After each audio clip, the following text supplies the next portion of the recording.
بسم الله الرحمن الرحيم الحمد لله رب العالمين والصلاة والسلام على سيد المرسلين وعلى آله وصحبه أجمعين. صلوا على الحبيب. اللهم صل على رسول الله. Sejam bem-vindos, inshallah, nessa nova fase que a gente vai começar sobre a história dos mensageiros, inshallah. Tanto os nossos irmãos novos e antigos que estão aqui, como os nossos queridos irmãos também na internet que estão acompanhando, sejam bem-vindos. Espero que também vocês estejam gostando do que a gente está fazendo aí, das histórias e dessas aulas, inshallah, que vai enriquecer a nossa vida com a vida dos mensageiros, que serve de exemplo, sempre serve de exemplo para a nossa vida, para o nosso dia a dia e para os acontecimentos, assim, para os passos religiosos que a gente vive no nosso cotidiano aqui no Brasil e em qualquer lugar também que o pessoal está assistindo, inshallah. Depois da volta grande que a gente deu e as fases que eu expliquei sobre a vida dos mensageiros, começamos com Sayyidina Adam, que é a primeira fase, e foi indo até o Sayyidina Ibrahim. Começou a segunda fase, segunda fase, assim, a segunda parte da vida dos mensageiros, e agora a gente vai começar com a terceira fase. Só que a terceira fase muito mais, apesar de que a história de Sayyidina Ibrahim e a história de Sayyidina Yusuf levou muito tempo, né? E do Sayyidina Adam, só que agora, daqui para frente, cada um vai ser bem, as histórias deles bem generosas, né? Bem cheia e rica de informação. Entre eles, Sayyidina, agora que a gente vai começar com Sayyidina Musa, e depois alguns passa rápido, alguns profetas, tipo Sayyidina Sulaiman, Sayyidina Daoud, etc., até chegar no Sayyidina Masih, terceiro também, que vai ter uma vida, apesar de que a vida dele foi curta, o Cristo, mas também é riquíssimo de informação. Aí passamos para o último e derradeiro, que é praticamente quando a gente for para a Sira do Sayyidina Muhammad, chama-se a Sira, não é história. Sira significa extensão de história, uma coisa muito grande, muito gigante da história do Sayyidina Muhammad. Espero que Allah subhanahu wa ta'ala nos dê vida e nos dê, inshallah, capacidade para a gente continuar e para a gente poder chegar até a Sira do Sayyidina Muhammad, para poder finalizar. O meu sonho é a gente fazer isso, inshallah, não por causa só daqui, como no internet, inshallah, para a gente colocar isso em português. O que falta de informação em português é a história dos profetas, a história dos mensageiros, certo? Então começamos a nossa de hoje. Depois dessa rodada dos profetas e mensageiros que nós passamos, viemos parar, como falei, na terceira parte. Eu vou ler assim os detalhes no início, assim, os detalhes da história do Sayyidina Ibrahim, do Sayyidina Musa, Moisés, né? Porque essa primeira parte dele, assim, é importante a gente ler, porque tem bastante informação interessante para a gente entender. O Sayyidina Musa é min Ulil Azm. Todo mundo sabe o que é Ulil Azm. Eu expliquei no início. Ulil Azm, os mais fortes, os mais potentes. O que é os mais potentes? Mais completos. Que seria profeta e mensageiro. Nós passamos por mensageiros e passamos por profetas, certo? Mas tem cinco deles, quero que os jovens prestem atenção, porque tem bastante chocolate aqui, para distribuir no final. 5 deles, desses Ulil Azm, que seria profeta e mensageiro, são fortes, os mais potentes, mais fortes, e divulgaram mensagem, receberam mensagem de Allah subhanahu wa ta'ala. O que quer dizer divulgaram e receberam? Divulgaram dos anteriores deles, tipo, passou uns profetas antes deles, eles divulgaram o que é os manuscritos deles, os livros, as mensagens que foi revelada, e foi revelado para eles também parte dos mensageiros. E como é importante também destacar, eles são sequência um do outro, não são diferentes, nenhum assim elimina a história do outro para continuar dele, ou para começar dele. Todos são continuação um do outro. Os 5 Ulil Azm, quem são? Alguém sabe? Quem são? Eu vou repetir, eu vou falar agora para vocês no final da aula decorar direitinho, tá bom? O chocolate vai ser para o final da aula. Então, prestem atenção. O primeiro deles quem? Nuh. Alayhi salam. Nuh. Noé. O segundo? Ibrahim. Alayhi salam. Sempre a gente fala alayhi salam. Terceiro? Moisés, que a gente vai começar a história dele hoje. Certo? E o quarto? Isa. Alayhi salam. Sayyidina al-Masih. Cristo. Certo? E vocês da internet vão ganhar também chocolate virtual, como está. Então, é bom responder, pode escrever depois na Mesquita Nur, na página da Mesquita Nur, as respostas, se vocês quiserem, no final. E o último, derradeiro de todos, sallallahu alaihi wa sallam. Muhammad sallallahu alaihi wa sallam. Então são 5. Ulil Azm, os mais fortes, os mais completos, certo? Mais sofrido. Não vou repetir para não facilitar a pergunta. Ele, um deles, Sayyidina Musa, um deles, certo? Ulil Azm, recebeu a mensagem. Quantas vezes foram citados Sayyidina Musa no Corão? Mais citado. O mais citado. O mais citado de todos os profetas no Corão. A gente fez um levantamento assim, eu tive cuidado de fazer um levantamento da vida dele um pouco, para poder detalhar, sabe? Porque realmente é muito importante a vida dele, né?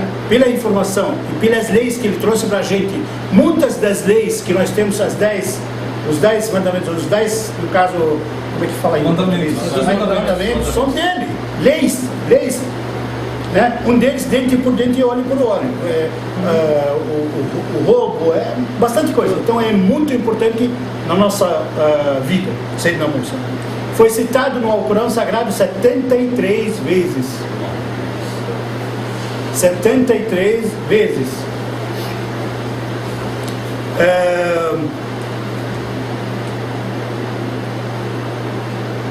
Quero só lembrar também, muitos historiadores que falam sobre a história dos profetas, não me considero igual a eles, lógico, ainda estou longe para ser igual a eles, mas os que fazem pesquisa assim, sobre os mensageiros, inclusive muçulmanos, eles nadam muito de informação nos livros israelitas, porque eles são completos.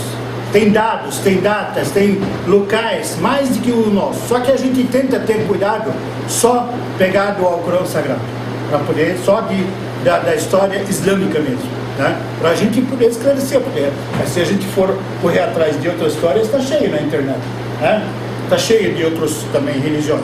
Não, a gente quer só a informação islâmica da história dos profetas, para a gente mostrar a imagem da história dos profetas ou dos profetas no islamismo, né? Para a gente ter mais segurança, mais confiança nessa história e na veracidade dessas histórias, né? Então não temos nada dessas informações que a gente passa, não pegamos nada dos livros israelitas.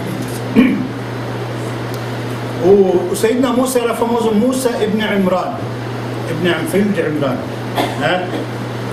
E da descendência, aqui a história diz da descendência de Sayyidina Yaqub, que seria da descendência do Ishaq e da Ibrahim, alayhi salam. Todos esses profetas e mensageiros, não Sayyidina Ibrahim só que é profeta e mensageiro, os outros são só profetas.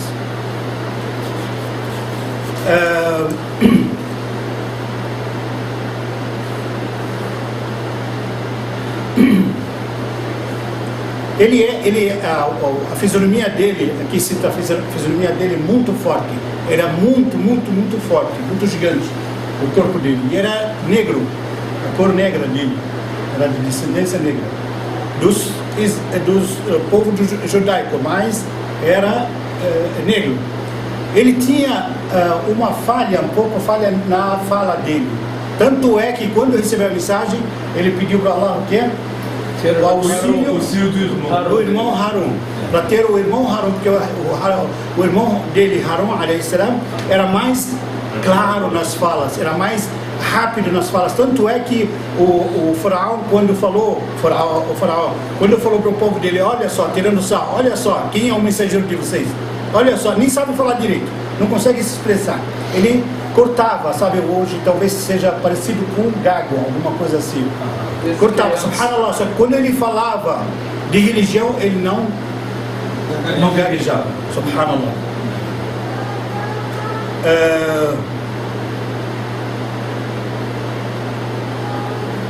Quando eles entraram, o povo do Sayyidina Yusuf, né, os filhos do Jacob, quando entraram, lembra que a gente contou na história, quando eles entraram no Egito, eram bem tratados pelo faraó, que era da época que Sayyidina Musa salvou todas as nações, Sayyidina Yusuf salvou todas as nações com aquele sonho, né? Então era muito bem tratado o povo deles enquanto ele vivia, enquanto aquele faraó vivia. O faraó, o que significa? Igual o Habasha. O Habasha era Najashi. Najashi é um apelido, não era o nome do rei, é um apelido. Aquele que se torna o rei do Habasha, que é a Etiópia agora, era Najashi. Aquele que era o rei do Egito era Faraó, né? Aquele que era o rei do Furs, que é o Kisra, né? Todos eles têm apelido, né? E o faraó era apelido. Tinha depois dele, antes dele, muitos faraós, né? Que era o rei do Egito. Quando entraram na época do Sayyidina Yusuf, entraram 86 pessoas, entre crianças, mulheres, adultos. Os irmãos dele, que eram 12, ele junto com os irmãos dele, eram quantos? 86. Não, 12. Ele e os irmãos dele. 12. E os que entraram no Egito? 86. Ok. E quando eles foram sair, quando Sayyidina Musa tirou, depois a gente vai chegar nessa história, só que estou colocando aqui os dados, detalhes. Quando eles foram sair do Egito, quanto eram? 12 tribos? 12 tribos de 50 mil cada tribo. 50 mil cada tribo. E era 12 tribos. Significa 600 mil pessoas saíram do Egito. Entraram 86. Só que na verdade a descendência era dos filhos de Jacob, 12. Cada um tinha da descendência dele 50, porque os que entraram do Egito só eles, só a família deles. Só que eram 86 entre filhos e netos e mulheres e essas coisas, entraram 86 pessoas. Não tinha outras famílias, tinha só a família dele.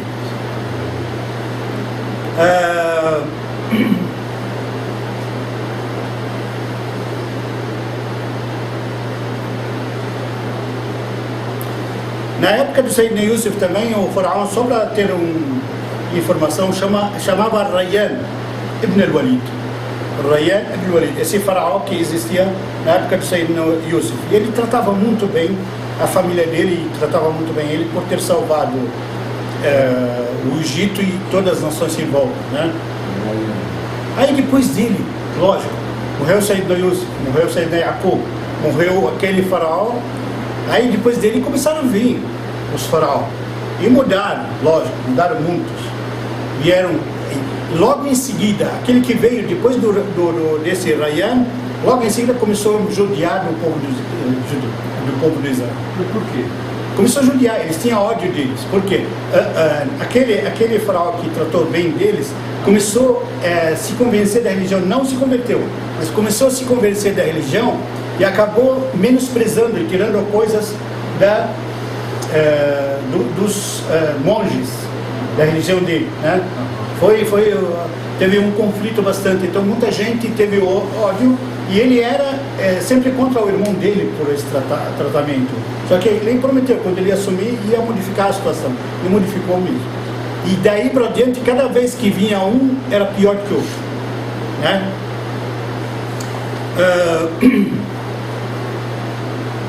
Até que chegou esse que era da época, um pouco antes da nascença do Sayyidina Musa, chamava Al-Walid ibn Mus'ab.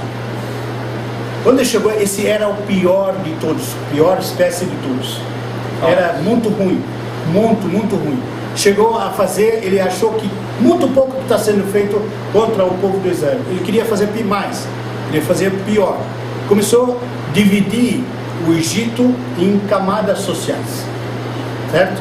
Para ter tratamento diferente. Dividiu todos, e a pior camada social era o povo de Israel, os judeus. Pior camada. O que estão fazendo lá na Índia? Talvez um pouco pior. Talvez um pouco pior. Na Índia estão livres com a vontade. Quer dizer, tem pessoas, a gente sabe, pelo que a gente sabe da história, as pessoas se humilham porque acham que ele é menor, de menos social do que o outro. Mas nesse caso, eram forçados, né? Eles eram maltratados assim, forçados mesmo.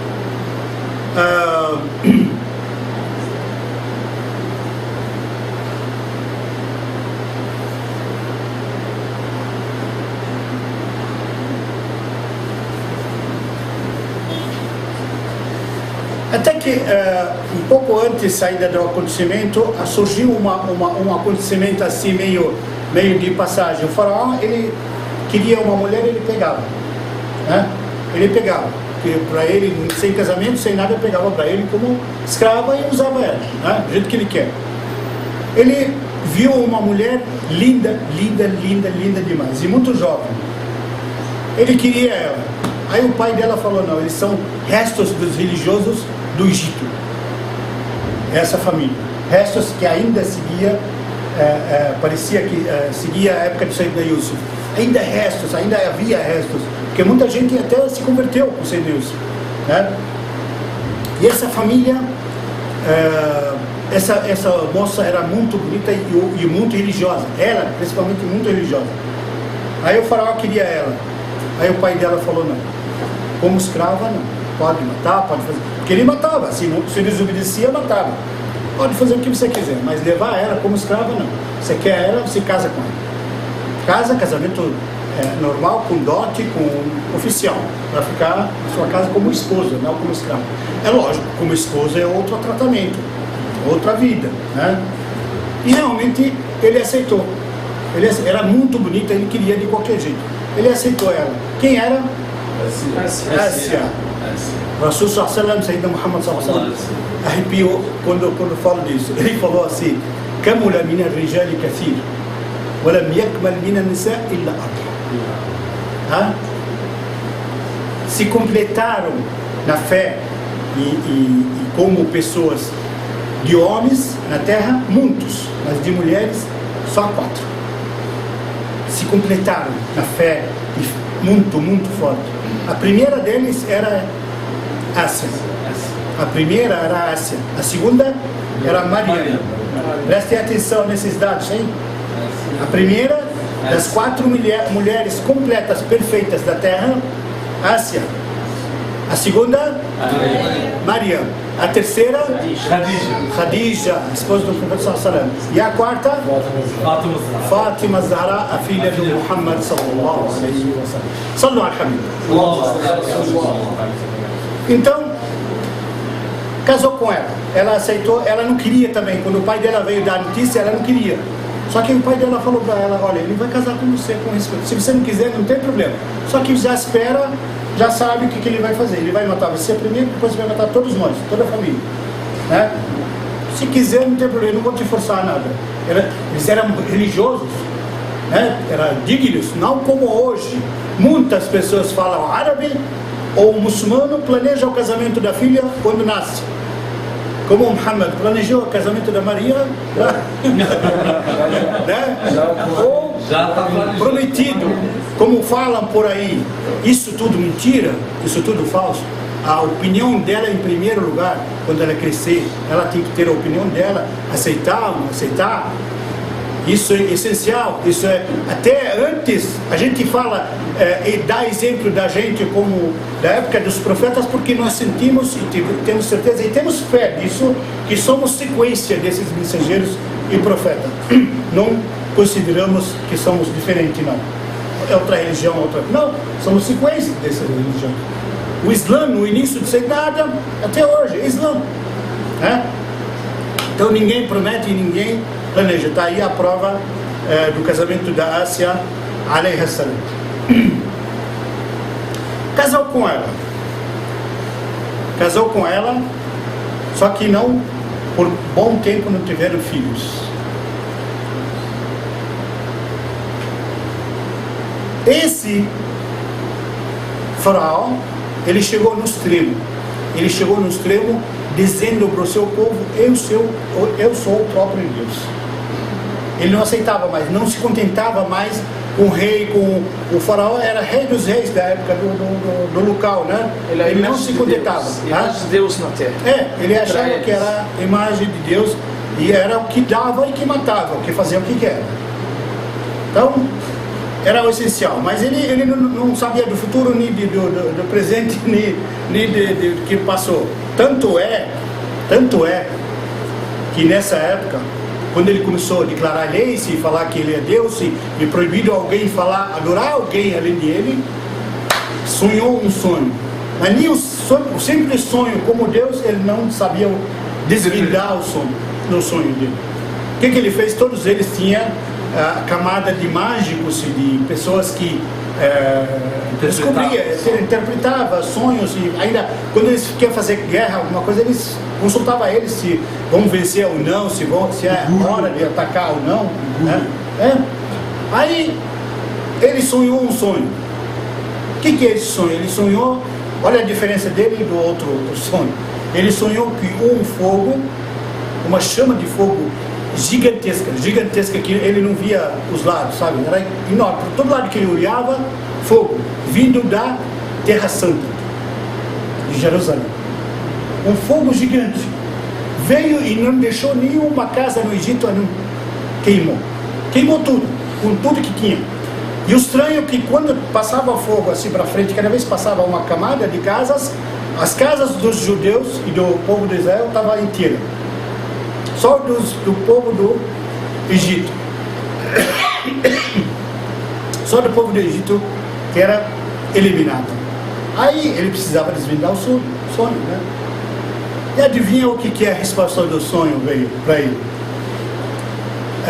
Veio os mágicos, se reuniu todos eles e falou para eles, descobriram, eles falaram para ele, porque eles já tinham previsões nas coisas deles, eles já tinham adivinhado que vai aparecer uma criança naquele ano, já estava previsto naquele ano, apareceu uma criança que vai ser do povo do Israel, e o fim desse faraó, o fim dele vai ser nas mãos dele, nas mãos dessa criança.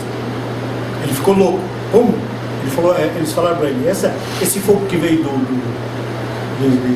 de Jerusalém significa esse menino que vai nascer, que vai acabar com você, vai acabar. Só que nos livros religiosos da época, como hoje, nós temos as previsões do que vai acontecer, do que está acontecendo, do que está acontecendo e do que vai acontecer para o futuro. Nós sabemos, alhamdulillah, porque o Sayyidina Muhammad sallallahu alaihi wasallam falou as previsões do fim. Ele tinha previsões religiosas sobre isso. Só que ao ponto, detalhe mais engraçado e mais importante, os mágicos dele não descobriram, não sabiam. Os livros religiosos falavam, mas ele não tinha acesso porque ele proibiu tudo, né? O que era? Era realmente nos livros sagrados estava escrito que uma criança que nasce naquele ano vai ser o fim do faraó nas mãos dessa criança. Só que o detalhe a mais que não foi, fala no livro sagrado, naquele livro sagrado, que essa criança vai ser criada dentro da casa do faraó. Dentro da casa dele, vai ser criada e crescida e depois vai acabar com ele. Subhanallah. Ele mesmo, com todo o poder, com tudo que ele sabia e achava que era Deus, vai criar e vai sustentar no luxo essa criança, e no fim essa criança que vai acabar com ele. Subhanallah. Se ele soubesse disso, subhanallah, você viu que é a gente planeja as coisas e Allah planeja outras coisas muito melhor. A gente pensa que a gente sabe das coisas, tu não sabe nada. Allah subhanahu wa ta'ala planeja as coisas que você nem imagina. Se ele soubesse, se os mágicos acertassem isso, ele não ia matar o Sayyidina Musa na casa dele, ia matar, não ia deixar viver. Essa criança, vou criar na minha casa, é essa, né? E ele sabe que era do povo de judeu. O que ele ficou assim as coisas, até que quando soube dessa notícia e desvendaram o sono dele, o que ele declarou? Declarou uma lei para todas, como é que chama as mulheres que ajudavam a ganhar neném, como é que chama aqui em português? Parteiras. Avisou todas as parteiras, não havia hospitais para fazer, só parteiras. Avisou todas as parteiras que existia lá no Egito, que qualquer criança, menino que nasce, vai avisar ele, senão se algum escapa, ele matava a mulher. E deu ordem para o exército dele ficar vigiando. Quando nasceu uma criança, menino, no povo de Israel, de golpe, mata.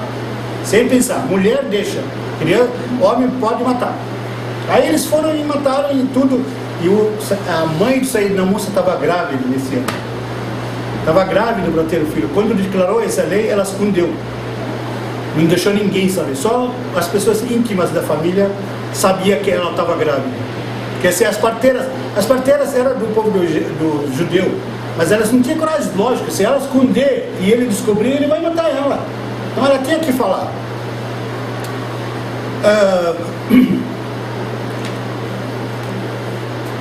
Eu passei uma coisa que eu falei, eu ia ler para não passar nada. Passei uma coisa sobre as camadas sociais que quando ele dividiu, ele fez do povo judeu a última camada, pior que tem, fez deles ainda pior, escravos. Declarou que são escravos.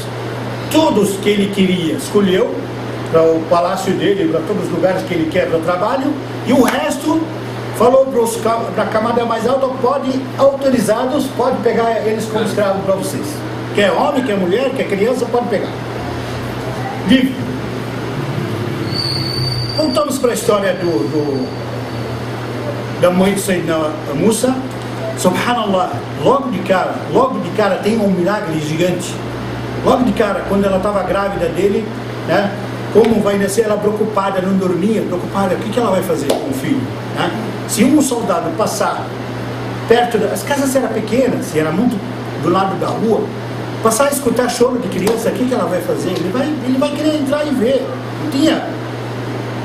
Preocupada, desesperada, o que ela vai fazer, né? Até que Allah subhanahu wa ta'ala desceu, sabe, uns sentimentos de tranquilidade no coração dela, né? Como se tivesse assim, pessoas falando para ela, calma, calma, ele está nos olhos de Deus, protegendo ele, não fica preocupada, não fica preocupada.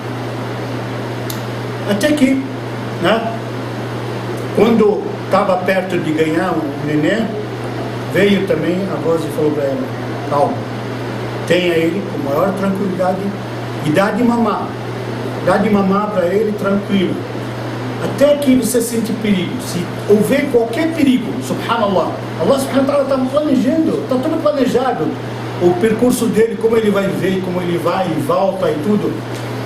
Ele falou para ela, se você temer algum perigo sobre ele, põe ele numa caixa, assim, tipo caixão, né? E põe ele do lado do rio Nilo, no rio, e não fica preocupado. Quer dizer, estamos garantindo, Allah subhanahu wa ta'ala disse assim, estamos garantindo que vamos retorná-lo a você. Não fica preocupado, tranquilo. Só que ela, mãe desesperada, ela tinha outros filhos, tinha bastante filhos. Mas subhanallah, a mãe tem espaço enorme no coração dela, um coração que cabe o mundo, tem um espaço enorme para cada filho, no coração dela, sabe? E se aquele espaço não for preenchido, se o filho não estiver por perto, fica vazio, fica desesperador, fica preocupada, fica, sabe, é a mãe, subhanallah. Aí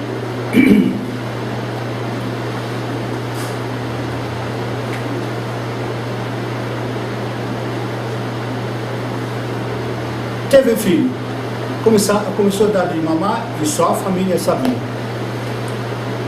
Aí aos poucos começou a surgir assim, algumas coisas que podia perder, os soldados escutar e pegar ele, né?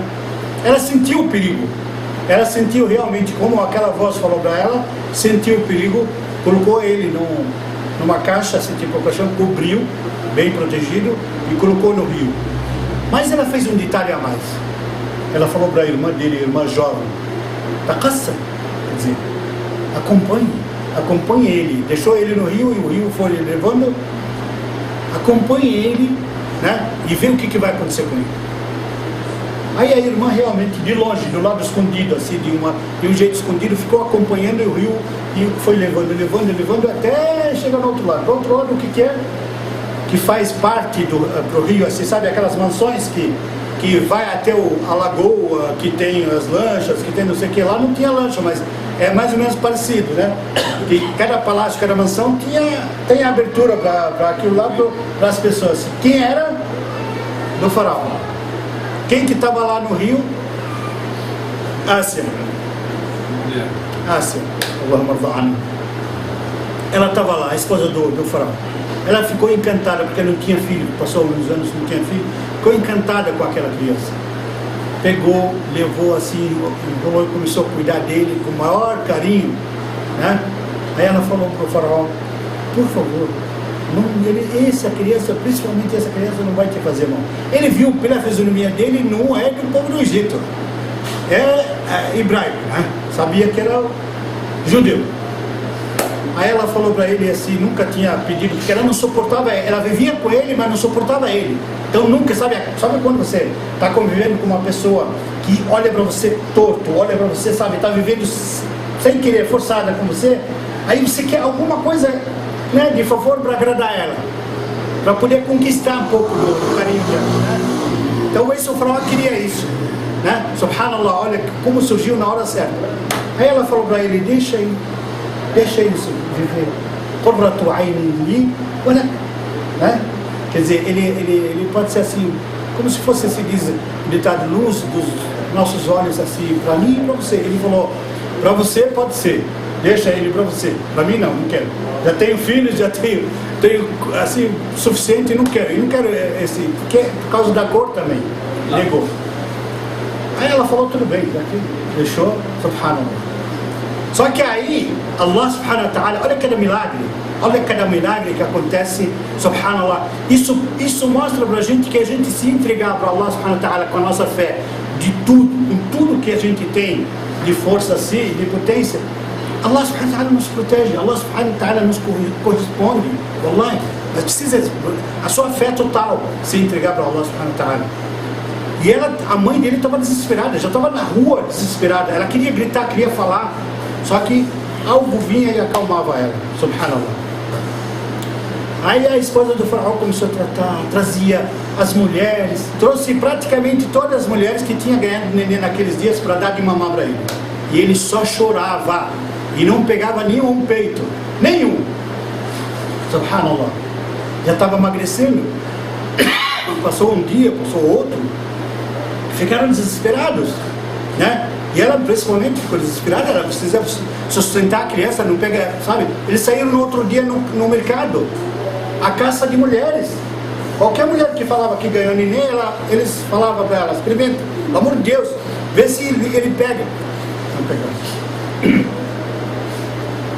Até que a irmã dele estava andando o tempo inteiro acompanhando ele. Aonde eles foram com ele, ele acompanha ele. Aí ela chegou perto da Ásia e falou assim, meio cochichando, porque é pobre e assim, ninguém vai dar o valor, né? Chegou perto dela, ela falou, eu posso garantir que uma mulher que dá de mamar, ele vai aceitar. O quê? Quem é você? Não interessa. Eu sei quem é, uma mulher carinhosa, pode experimentar, tudo, não sei o quê. Nenhuma criança pegou o peito dela e recusou. Aí, interessou, onde você mora, quem é a mulher, não sei o quê. Ela falou, a senhora fica sossegada em casa, vai para casa, eu vou chamar ela e trazer para a senhora. Pelo amor de Deus, traz urgente. Ela falou, pode ficar sossegada, eu vou trazer ela. Aí ela foi, levou ela lá, levou a mãe dela ficou feliz, subhanallah, ela sentiu que a promessa de Allah está se cumprindo, subhanallah. Levou lá, na hora que colocou no peito, ele pegou e com tudo, né, começou a mamar. A Ásia se encheu de felicidade, subhanallah, se encheu de felicidade, achou a solução para o filho dela. Ela sentiu já, o filho dela queria de todo jeito. Aí um dia, outro, todo dia eles mandavam até os soldados trazer, davam presentes para ela, dava o que ela quiser. E trazia ela todo dia para o palácio. 2, 3 dias, aí a Ásia chamou ela, falou para ela, você não quer ficar aqui? Eu te dou tudo que você quiser, tudo que você sonha. E para sua família, presentes e sustento, tudo que você imagina. Muito mais do que você vive agora. Só fica aqui, só para dar de mamar para ele. Ela falou, não posso. Eu tenho outros filhos, tenho marido, tenho casa, eu preciso cuidar. Olha só, subhanallah, como Allah diz. Se ela souber, né, que talvez a Ásia não vai dar para ela o filho e ficar lá, ela tá, lógico que ela ficava desesperada, só por ser o filho ela ficaria lá. Ela ficaria lá. Eu lembro de uma cena, subhanallah, isso é prova. Quando a gente teve a nossa filha, a mais nova, essa que está aqui, ela ficou um tempinho na incubadora, né? E eles não davam assim, leite suficiente, essas coisas. A minha mulher ia dar de mamãe, eu e a minha mulher ficava de longe olhando para ela, o tempo inteiro chorando e a gente chorando junto. Wallahi, a gente chorando junto. Aí veio o médico, queria ajudar ele, o médico falou para a minha mulher, você pode vir 3 vezes para dar de mamar? Ela falou, não, 3 vezes eu fico aqui, eu sento aqui, não saio daqui, se quiser, eu fico aqui. Wallahi. Subhanallah, o filho é outra coisa. Eu falei para ele, eu trago a comida para você, traga o que você quiser, fica aqui com ela só. Né? Não queria ver mais ela chorar, né? Recém-nascido, subhanallah. Imagina a mãe. Ela falou assim, não, eu tenho outros filhos, porque ela sabia o que estava fazendo.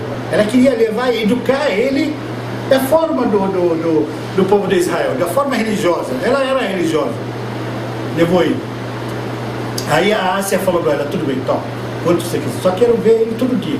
Falou, pode ir lá, a gente traz para você, não tem problema, só que fica lá, dá de mão, subhanallah. Allah subhanahu wa ta'ala, olha só o milagre. Allah subhanahu wa ta'ala cumpriu realmente e trouxe para ela de volta, falou para ela, fica tranquilo, nós vamos trazê-lo de volta para você, tranquilizar seu coração, né? Aí ela ficou com ele, começou a dar de mamar, sustentar, educar, né? Ele ir crescendo. Quando acabou de mamar, lógico, tem que voltar para o palácio, né? Para a vida prometida.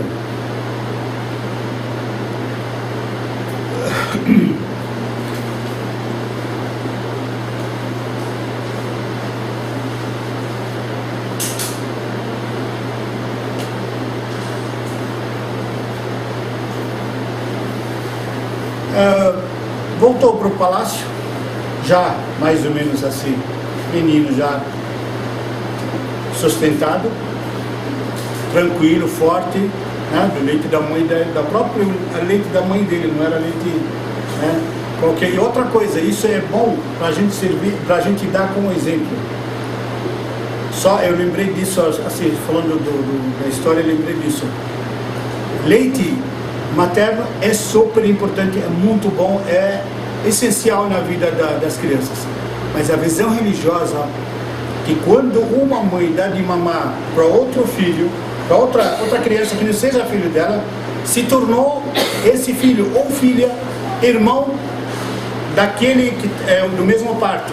Tipo assim, a mulher teve o parto esse ano e a outra mulher teve parto no mesmo ano, certo? Aí ela não teve leite, a colega dela deu de mamar, nem que fosse uma vez só deu de mamar, se tornou o irmão do outro que tem da mesma mãe, né? da outra mãe que nasceu no mesmo ano. Entenderam como é que é? Se tornou irmão, quer dizer, irmão, o que significa?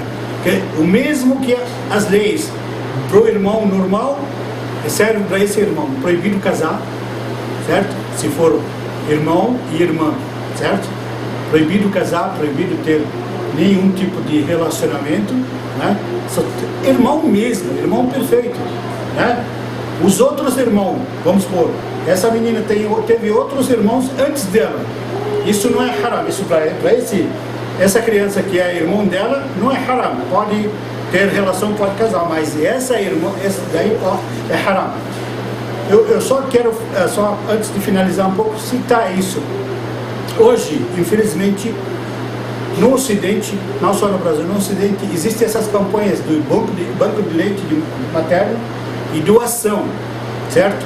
Quantos irmãos e irmãs estão espalhados por aí, por causa disso? Né?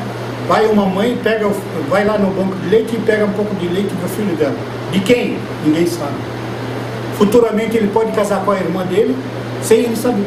E isso que gira doenças, gira problemas, gira defeito de filhos. Por isso, essa visão islâmica, existe, lógico, existe muito mais explicação sobre isso, só para a gente entender, aproveitar a carona da história e entender essa parte. Ela deu de mamar, por isso que destaquei, deu de mamar para o próprio filho dela, quer dizer, não teve nenhum irmão assim, diferente. Voltando à história, voltou para o palácio e começou a ser criado com o maior carinho por Ásia e por Faraó também. Com os irmãos, não tinha diferença, ele queria agradar ela, não tinha diferença. Até crescendo, e ele sabia, dentro dele fervia algo chamado meu povo, certo? Ele queria salvar o povo dele, queria fazer alguma coisa pelo povo dele, ele sabia que aquilo era o povo dele, o povo judeu, o povo de Israel. Ele estava vendo que eles estão sendo escravizados. Então ele estava, aquilo lá estava circulando dentro dele, que vai, um dia, quando crescer, vai fazer alguma coisa para salvar eles. Não vai deixar assim, estava sentindo muito. Então, o que ele fez? O que ele preparou assim, para salvar? Ele começou a planejar essas coisas e o que ele fez para salvar eles e o que ele preparou, a gente vai saber, inshallah, na próxima aula. Barakallahu fikum, e espero que isso sirva de grandes exemplos da fé em Allah subhanahu wa ta'ala e desses milagres que aconteceram. Em cada história, em cada parte da história dele é um milagre grande do Sayyidina Musa, né? Então vamos aprender a história dele muito bem, né? Porque existem muitos detalhes desses que a gente acha que é igual da Bíblia. Tá lá, passou nos filmes, passou na Bíblia, a gente pensa que é igual, mas não é. Tem detalhes que são totalmente diferentes, não tem? Muito diferentes, né? Essas partes aí que é da Ásia, quando conquistou, na Bíblia explica que ele estava lá no Palácio do Faraó, mas não explica como chegou. No filme está loiro. Então não... No filme está loiro. Tá? É loiro no filme. Loiro? Então, era negro. Ele é sefardido. Então. Ele é moreno, né? Bem moreno. Então, aí a gente, para entender, temos que entender a história islâmica, a nossa versão islâmica, inshallah. Então, espero que Allah subhanahu wa ta'ala abençoe todos. Ele era moreno ou negro? Negro. Porque na história fala era moreno, o Faraó aceitou ele. O Faraó aceitou ele por isso também.